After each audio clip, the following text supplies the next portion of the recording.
I know I can't sing. Folks, this is interesting. I just want to give you a little intro, soundbite, snippet from Maiyegun before you get into the deep Maiyegun. So I'm going to start out with about 1.5 to 2 minutes of what you should expect from Maiyegun. It's going to be interesting. Alhaji Balogun had a story to tell. He owned 2 plots at Agungi, he said, bought from the Ojomo family long ago as the story went. The Eletu had sold one of his plots to a developer of Igbo origin, who had gone pretty far in the construction of an estate to which one of his plots had become a tiny part. The second remained empty, even though he was convinced that it had also been sold to a third party. One of my favorite characters in the TV series, Game of Thrones, Lord Baelish, said, "Sometimes when I try to understand a person's motives, I play a little game. I assume the worst. What's the worst reason they could possibly have for saying what they say or doing what they do? Then I ask myself, how well does that reason explain what they say and what they do? I have mulled over these words as I have sought to understand exactly how the different threads are connected in the Eletu conspiracy." Have you liked? Have you shared? Have you subscribed? Are you going to make a comment? Think about it.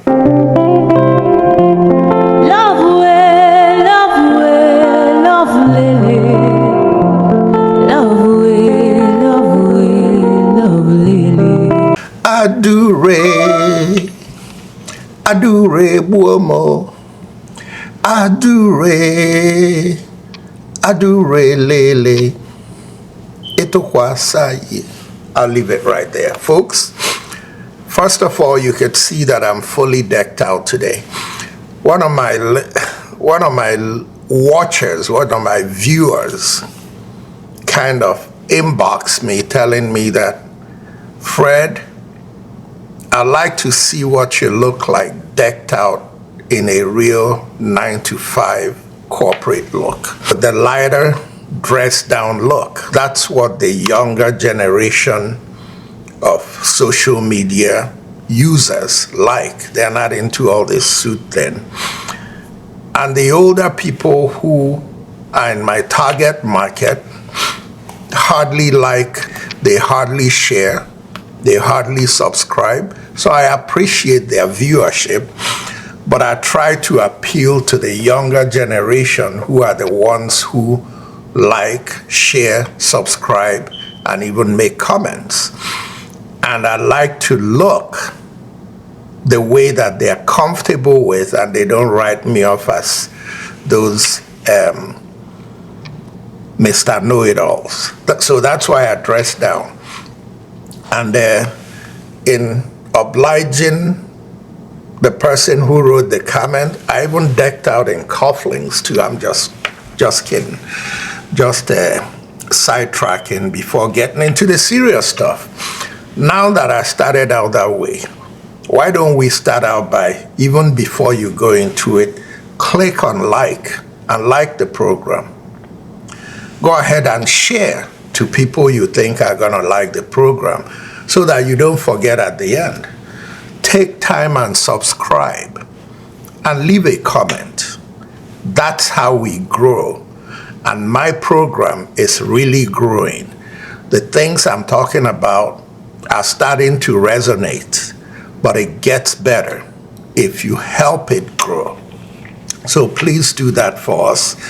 Today it's all gonna be about my man, Maiyegun, the man I really follow on a daily basis out of somewhere in Scotland. And today Maiyegun took time to do the concluding part of his presentation of the book that started the Wahala. Dele Farotimi's book that started the Wahala. There's no point me trying to paraphrase what Maiyegun said. The best way to get it to you is to have you listen to Maiyegun. Maiyegun is not translating, he's reading directly from the book so that you could see how much deep crap Afe Babalola and his cohorts in Nigeria, the deep crap they're scared of, because Dele Farotimi has them in their balls and he's ready to squeeze it real tight. You know how that hurts? He's gonna squeeze it real tight. And they're trying to gag him. I'm sure they're trying to make him plea bargain and get him to the point where he shuts up. They already got courts to put an injunction on selling the book so that the books won't be sold. So I'm the first victim. I ordered, I paid for it. They're sending me their refund. Or do I want to wait on a waiting list? Because they've run out of books. And these guys are trying to make sure not only are the books not sold, but that more books are not printed. But Nigerians, don't be fooled. We're going to start out with a lawyer in Nigeria who will break down to you everything that is wrong about how Afe Babalola went about this. And then you'll get into Maiyegun and his detailed reading of the book. It's not very long. It's going to be less than 30 minutes, the whole show. Kick back, relax, and let's keep going after these crooks in Nigeria. Ole ni gbogbo won, ndoshi, that's who they are. We are no longer going to stand on the mandate of crooks.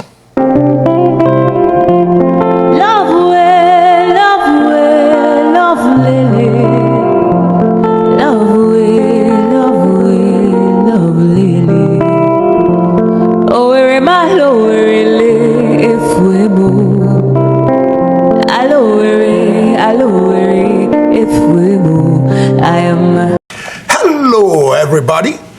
Once again, this is Fred Wankwo coming to you from our studios in Chicago with another edition of Bold Talk on Island TV. And as usual, I like to say good morning, good afternoon, and good evening to you, depending on where you are around the world.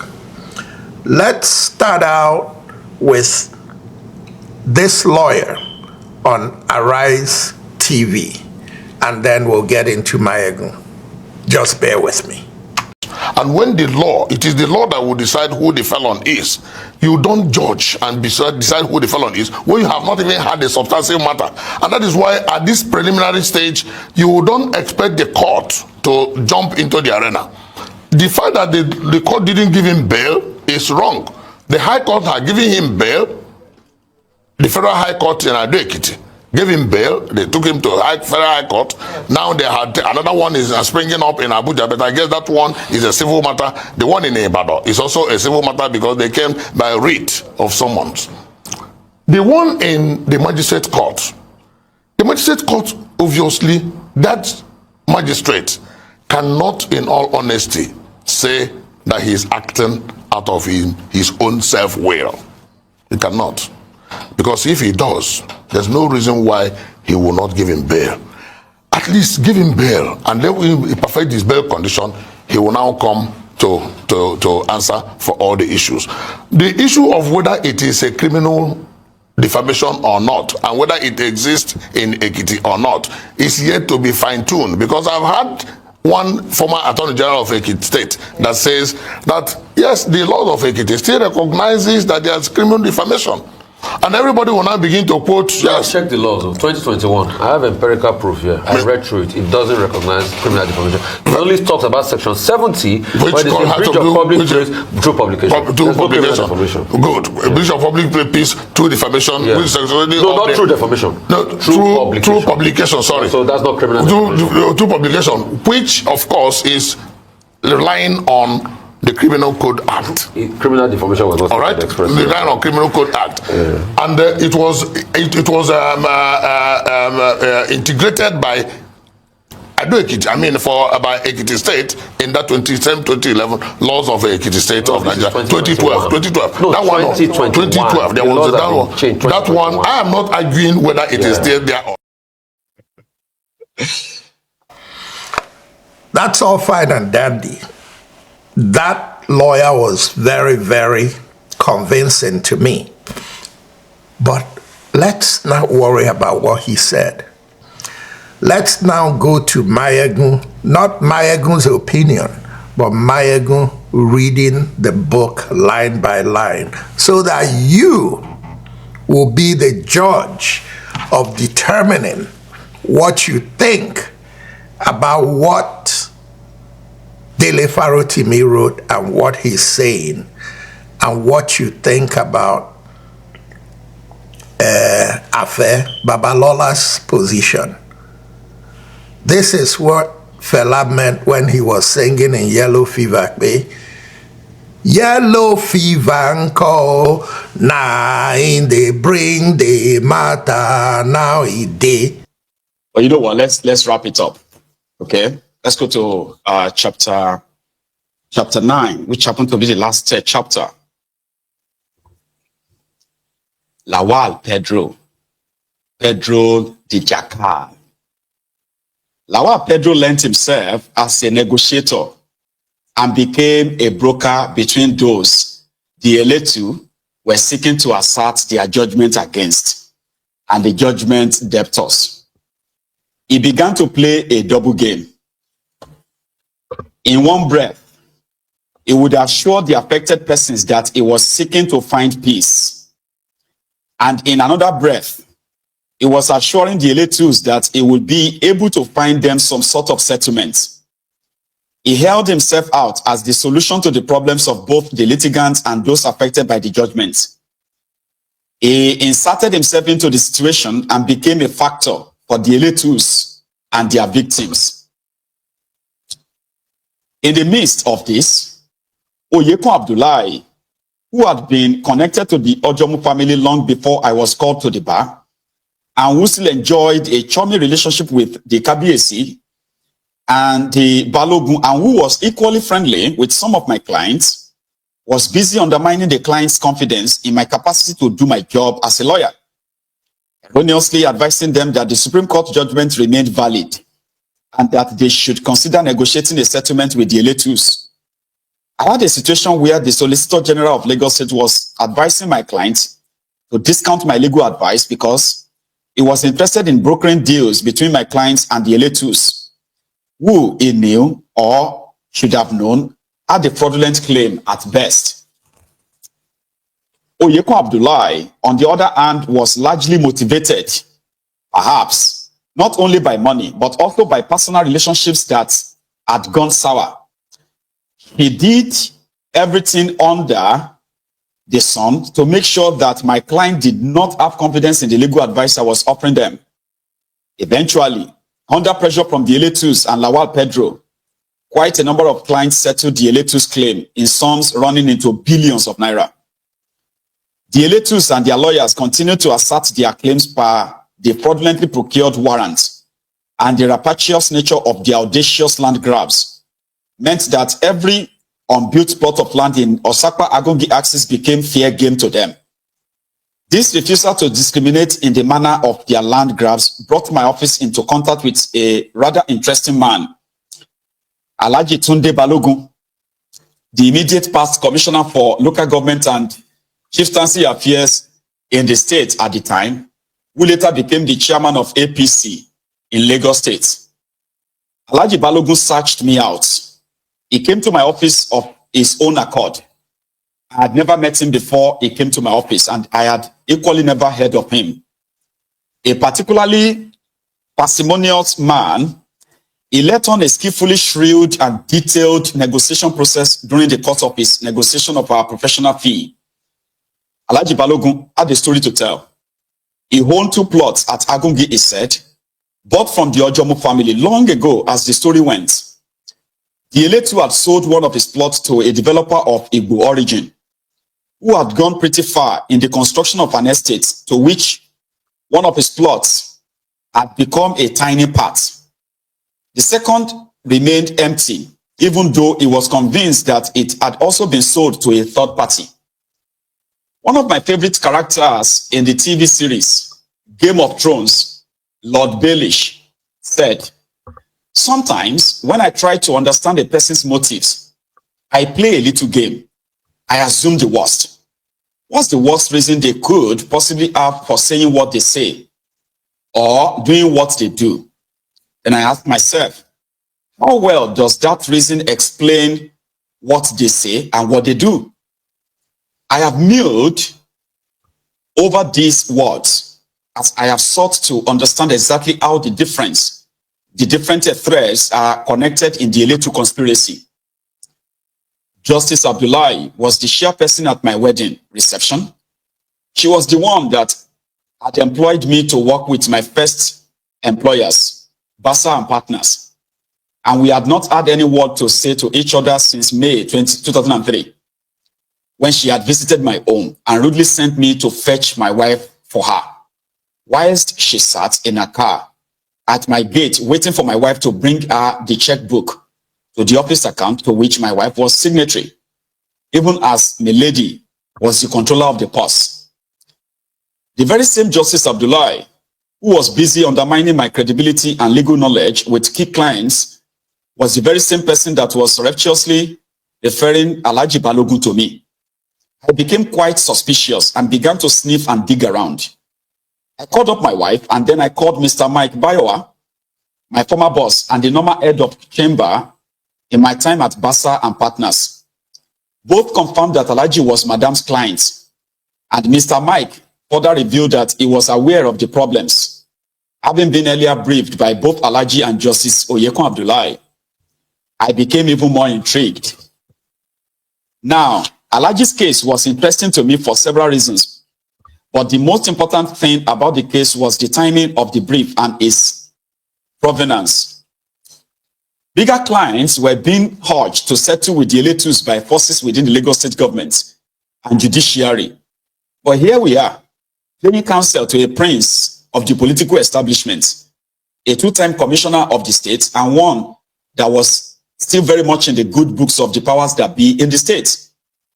I became as intrigued as I was suspicious, and I took on the case after pretending to argue over the fees, in which I had little or no interest.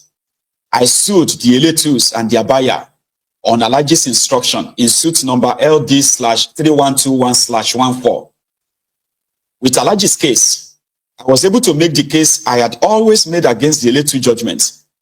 I plead particulars of their fraud. I filed evidence of the survey fraud. I sought to draw them out and into a defense of their shaky ground. We sued the Igbo developer, sued the Eletus, but I was rather unhappy when instead of fighting the claims before the court, the Eletus opted to settle the case on clear terms, considered the validity of my client's claim, and procured the Igbo developer to pay 30 million naira to our client for one of the plots. They went further to pay the commercial going rate, whilst accepting our client's claim to the second plot and vacating same immediately after. The Eletus agreed to pay 30 million naira in compensation for the encroached plot and gave up all claims in relation to the second plot. This is in spite of the fact that they were busy extorting billions from other people with the same judgment. These terms of settlement eventually became the judgment of the court. Now, you must understand how Lagos State works in order to understand the real significance of Alhaji Balogun's case. Lagos is, in truth, a village. Everybody knows everybody. There is something inherently incestuous about the Lagos Power Society. You will find very quickly, if you know who to ask, that everyone is somehow related. If they are not brother or sister from Oluwogbowo or Itailewa, it is that they went to some school, church, or mosque together. The elite of Lagos are all somehow related. Maiyegun Abdullahi was the lawyer to the Ojomu Shiftansi family in her days as a lawyer. Legend has it that she was the one that brought Farotimi Williams into the Ojomu case. But what is beyond argument is her linkage to the Ojomo family. She was their lawyer and has remained a trusted member of the Ojomo in council. She knows more about the cases that culminated in the Supreme Court judgment. And she also knew everything that I had known about the Eletu's fraud and Afe Babalola's shenanigans. Maiyegun Abdullahi was aware of the effect of case M/779/93. She had the Ojomo's brief, as did Farotimi Williams Chambers. He knew that I was correct in my position that the Supreme Court could not have granted the Eletus more than the 10 hectares given to them in the case relied upon by the Supreme Court in its original ruling. She understood the incongruity of an Eletu claim for 254 hectares in the face of the clear judicial estoppel raised by their pleadings and the judgment in M/779/93. She knew and she sent Afe Babalola to me, knowing that I was correct in calling out the fraud. I know as a fact that Maiyegun Abdullahi advised several clients to discount my legal advice on the Eletu case and did go to great length to disparage my knowledge of law. But the same person asked Afe Babalola to come to me for help. I did not fully understand why until the libel suit I had filed against Afe Babalola was assigned to her court. The last time I saw Lawal Pedro San, he was at a table away from mine at a Lagos party. A friend's mom was having her 80th birthday party somewhere in Ikeja. King Sunny Ade was on the bandstand. Mama was a sissy in her youth. Sunny had waxed an LP serenading her beauty, and men had fallen on Mama's mountains. It was a high-octane party. As is the practice in Lagos, the celebrant had given a list of her invited guests to the musician.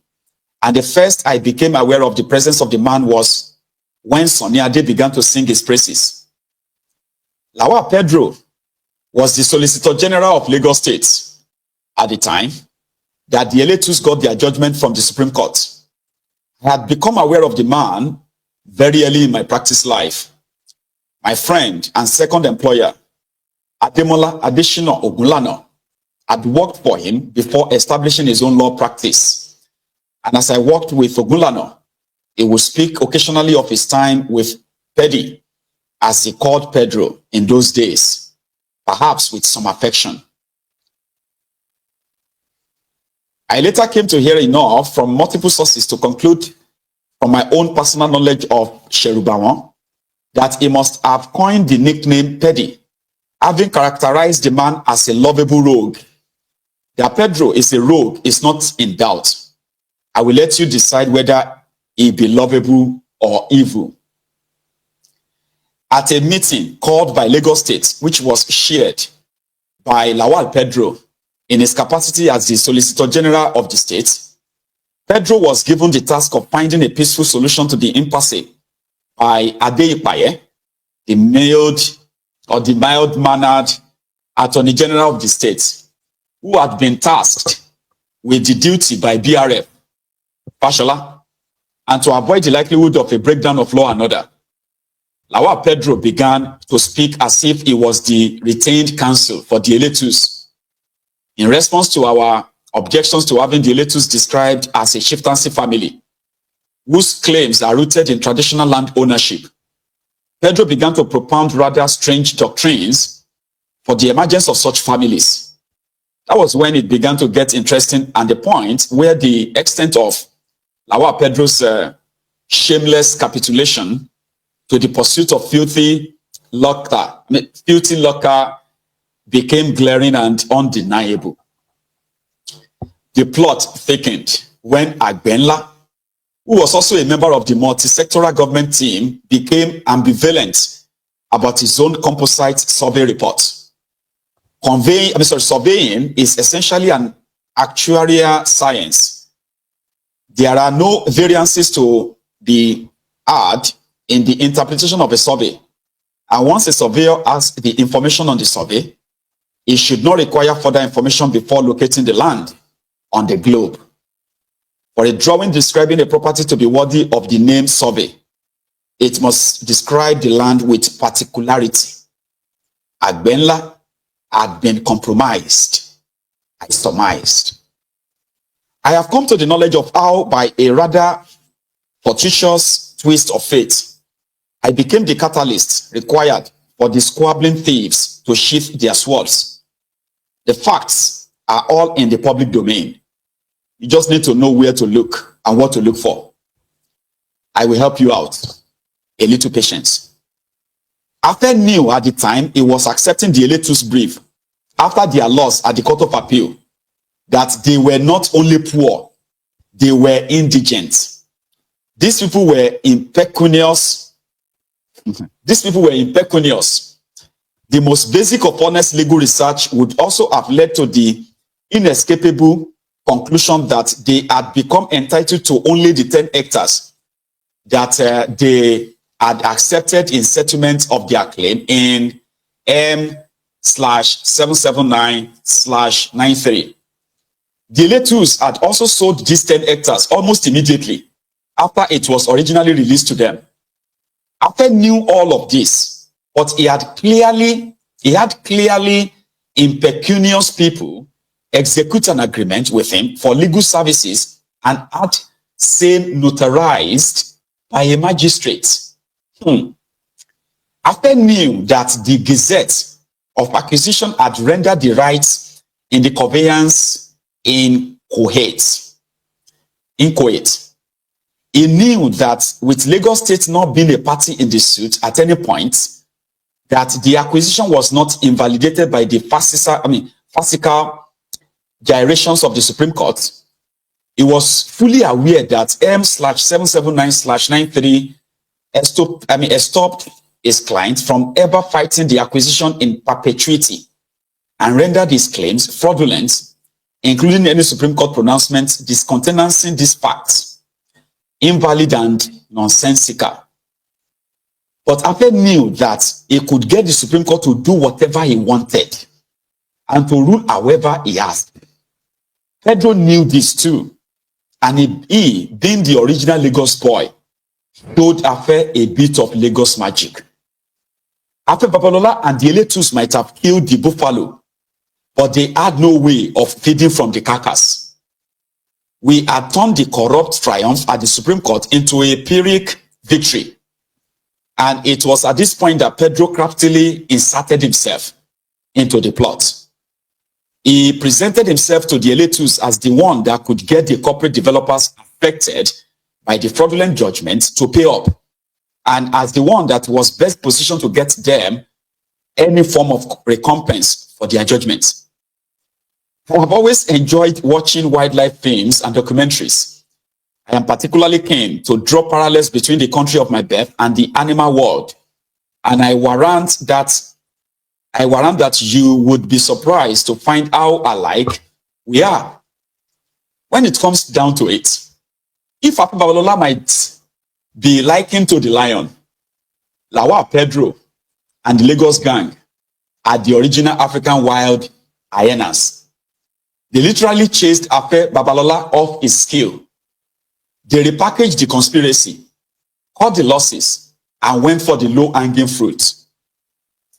As the trauma of the Eletu case left me increasingly disillusioned with the law, and the pursuit of corruptors of the court of justice became very personal to me, I took solace in comforting myself by using the Balogun case as proof that the clients that lost faith in my capacity to deliver justice to them were wrong.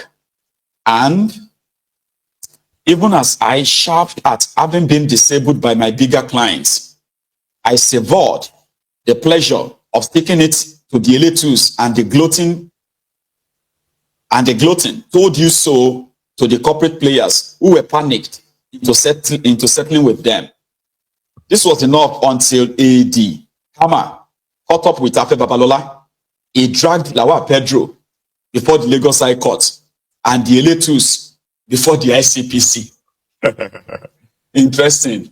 So when they cheated Afe Babalola had to He had to he procured the fraudulent judgment, right? Then they cheated him. So what did he do? He dragged the Letus to the ICPC that they were fraudsters. Dragged the Pedro to the Lagos court that they are fraudsters. And he was the originator of the fraud, but he never benefited from it. I think we now know why Afe Babalola is even more angrier at Farotimi. How dare you go and say all of this? I did not make any money from this. I did not make anything. I was supposed to make billions from this, but I didn't make any money. I should. Now other people benefited. Now you wrote a whole book about me. Dele. Okay, let's continue. Sometimes in 2016, I started hearing rumblings of some serious fight brewing between Chief Afe Babalola and Lawal Pedro. I was told that Chief Afe Babalola had written a petition to the LPDC alleging that Lawal Pedro had railroaded his clients, Badamasi Eletu, into an agreement that circumvents his own legal agreement with the Eletus. About the same time, I also heard that the ICPC had been pressed into action against the Eletus, Lawal Pedro, and SB Joseph, which seemed quite incongruous, given the fact that the Eletus were not public officials. This event seared an interest in me. I got my popcorn at the ready and waited to be entertained by the squabbling thieves. I had no idea that I was going to be forced into the fray. What transpired with the case is another story entirely, because it proved yet again to be another occasion where the Nigerian judiciary denuded itself, as well as Justice Maiyegun Abdullahi. The judiciary at large confirmed above all else the Lagos conspiracy of the Afe Babalola to Supreme Court larger conspiracy. It is a first claim that he had a notarized contract for legal services with the Eletus. It is his claim that he discounted the original bill of $20 million to $10 million, and that whilst he had delivered on his obligation to prosecute the case at the Supreme Court, the Eletus had defaulted and had done so under the influence of Lawal Pedro San and SB Joseph. Ashimi was tangentially implicated because of the fraud he coordinated with the then Surveyor General of the state, Surveyor Agbenla. So Afe Babalola was supposed to make $20 million, right, from the whole fraud. Okay? Then he signed an agreement with the Eletus that I will get you the judgment, don't worry. After the Eletus lost at the appeal court, they met with Afe Babalola. They didn't have money. They didn't have so much money to give him. So that if Afe Babalola could help them, right, they will pay him $10 million. So Afe Babalola used his own trick at the Supreme Court to get a fraudulent judgment, right, a fake one, that, but he couldn't execute the judgment. He needed the Lagos people to execute it. In the course of execution, they discounted it themselves, cut down their losses, and they went for the low-hanging fruit, those ones who have never developed their lands. And they started collecting billions of naira. Upon collecting all these billions, Afe Babalola just hear about the money. Shishi, they don't give them. So Afe Babalola now felt used and dumped. He decided to use his further influence. Wrote the ICPC. I think this makes sense now. It makes sense now. No. At this point, you will understand why. It be like say, this book, Farotimi used this book to open old wound. This was 2016, 8 years ago. Here you get. So Afe Babalola is like, you Dele, how dare you? You have been after me all this while. You have been the one that exposed the fraud. You are the one who we did everything to, and I didn't make any money from this. Now all these younger people are going to know that I am a fraud. I'm a very corrupt old man. But I didn't make money. Folks, that's the point. That's the bane of the matter. Nigerians don't care who made money or who didn't make money. That's not Nigerians' issue. Nigerians' issue is who is a culprit in the corruption that's been ravaging our society for 50 years. We need to bring them to book, regardless of how much charitable contributions they've contributed to. It's not their money. It's our money. Ladies and gentlemen, once again, this is Fred Wanko coming to you from our studios in Chicago with another edition of Bold Talk on Island TV. And until next time, good night and God bless. Tonight I think of my home, the home where I was born. I think of my family and the poor farmhouse we had. There in my home, we had no sophistication. We had no timepiece, the cockcrow and the sun, all we had. Rise early at sunup, we'd go to the farms, drive the monkeys away from the maize farms, and the birds away from the rice farms. Come back home at sundown, sometimes a little later. Women get busy on pounded yam, and we all eat together.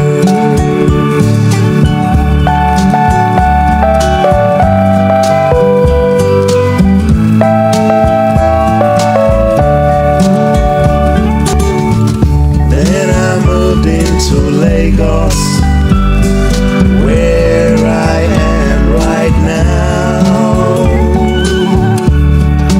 Here in Lagos, no one cares for none. Tonight I think of my home, the home where I was born.